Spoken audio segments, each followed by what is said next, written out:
연준이면 미국의 중앙은행입니다. 연준의 섬뜩한 경고라. 그래서 경기 침체가 곧 온다.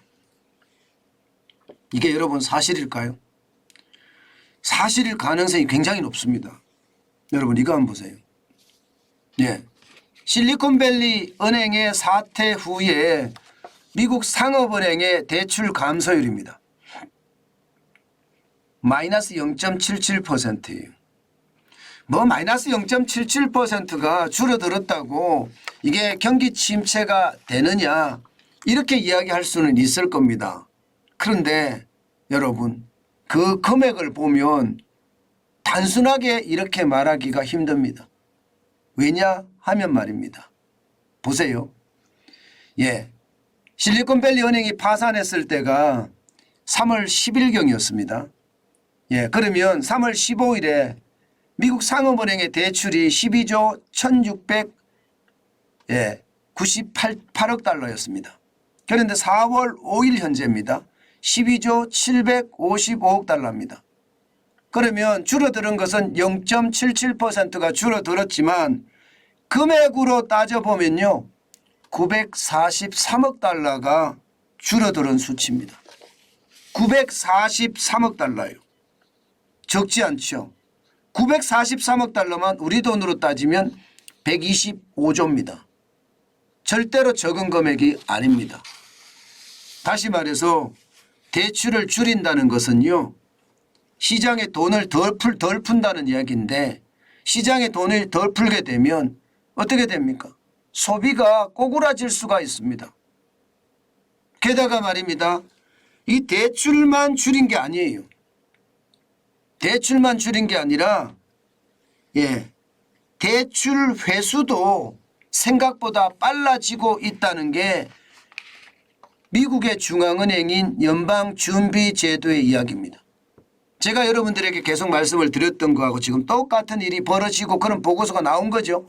은행의 위기가 터지니까 은행이 먼저 살기 위해서 대출도 줄이지만 위험한 대출은 빨리빨리 걷어들이는 것도 많이 할 거라고 제가 말씀을 드렸는데 그게 현실화된 거예요.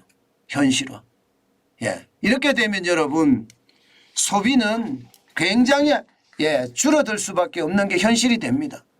이게 실제거든요. 보시다시피 지난 3월에 미국 소매 판매 지수 마이너스 1.0이에요. 시장의 예측치는 마이너스 0.4였거든요.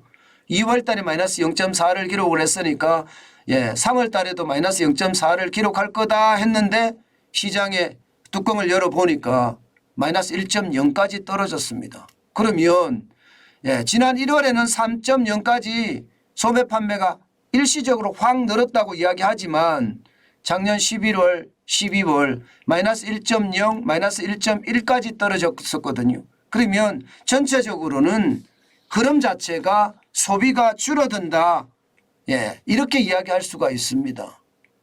소비가 줄어든다. 그러니까 연준에서는 야 이제 경기 둔화 신호탄이 온 거야. 지금 이렇게 이야기하고 있는 거고요. 여기에다가 고용도 뭐가 만만치가 않아요.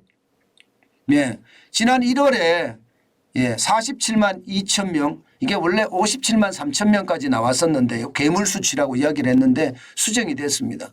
그래서 47만 2천 명이 됐고요. 2월에는 32만 6천 명이고요. 3월에는 23만 6천 명까지 떨어졌습니다. 이게 뭔가 고용 자체가 떨어지고 있는 모양새죠. 고용이 둔화된다 내지는 정체된다 이런 말들이 그냥 쉽게 나온다는 겁니다. 이것을 보면 말입니다. 미국 경제도 예상하고 다르다. 결국은 신용 경색이 소비를 악화시키고 고용을 둔화시키고 있다. 지금 FOMC 미국의 연방준비제도 그 산하에 연방공개시장위원회 금리를 올리는 그런 위원회 우리 같으면 금융통화위원회인데요. 여기에서도 지금 걱정을 하고 있는 겁니다. 결국 말입니다. 미국의 중앙은행은 처음으로 말입니다. 경기 침체라는 단어를 끄집어냈다는 거예요. 그것도 베이지북이라고 우리는 기획재정부가 발표하는 그린북이 있잖아요. 최근 경제활동 동향. 베이지북은 바로 미국에서 나오는 어떤 연방준비제도의 어떤 이야기라고 볼 수 있는데 그 속에서 경기 침체라는 단어가 나왔다는 자체가 시장에는 저는 영향을 굉장히 많이 미친다 이렇게 생각합니다. 그래서인지 말입니다. 지금 미국 시장은요 뭔가 태풍 속의 눈 그런 분위기예요.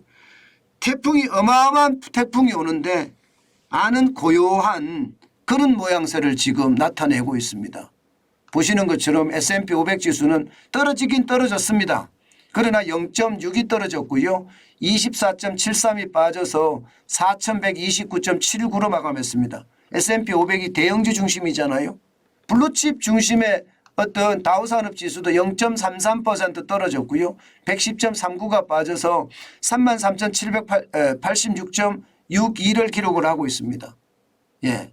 마찬가지로 나스닥도 떨어졌습니다. 0.8이 떨어져서 97.67이 빠졌고요. 예, 12,059.56으로 마감을 했습니다. 전체적인 흐름을 보면 말입니다. 예, 물론 오늘 테슬라가 많이 떨어져서 테슬라가 거의 10%가량 떨어졌거든요. 그렇기 때문에 실적에 대한 충격이 있다. 이렇게도 이야기할 수는 있지만 제가 말씀드렸다시피 너무 고요하다. 호재도 악재도 없이 너무 고요한 상태에서 지금 주식시장의 어떤 흐름은 떨어지는 모양새인데 너무 고요하니까 어느 순간에 푹 하고 가라앉을까 두렵다. 제가 그 말씀을 드렸는데 지금 그런 모습을 지금 계속 나타내고 있습니다. 지표들이 그런 모습을 나타내고 있는지 모르지만 어제도 마찬가지 나스닥은 조금 올라갔긴 하지만요. 어제예요. 오늘은 이렇게 0.8까지 떨어졌고요. 다우산업도 0.33, S&P 500 지수도 0.6 뭐 털썩털썩 주저앉는 거죠. 그런데 이게 털썩털썩 주저앉는 것까지는 괜찮다 뭐 이렇게 이야기할 수는 있어요. 왜? 실적이 나쁘니까 기업들의. 실적이 뭐 좋은 데는 좋을 수 있지만 나쁜 쪽이 더 많으니까요. 그러나 이게 푹푹 가라앉을까 봐 두렵습니다. 혹시나 폭삭하는 그날이 올까 진짜 두려워합니다. 여러분 시장은요 진짜 태풍 속에 제가 눈이라고 자꾸 말씀을 드리는데 이 말이 사실이고요. 우리는 그나마 말입니다. 외국인들도 좀 들어오는 추세에 묻지마 투자나 비투가 늘어나서요. 시장은 달구고 있거든요. 저는 우리는 더 위험하다고 봅니다. 제가 미국 시장하고 우리 시장을 달리 보라고 말씀을 드렸는데 실제입니다.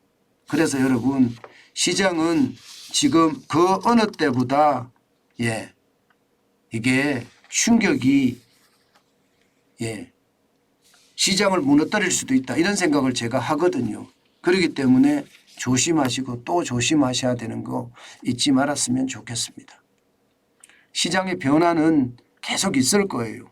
그런데 이 변화가 지금 정중동의 모양새를 나타내는데 이게 태풍 속에 있는 눈처럼 고요한 어떤 상황을 계속 유지한다면요. 공포감이나 두려움은 앞으로 더 커질 겁니다. 그래서 저는 두렵다 하는 생각을 많이 합니다.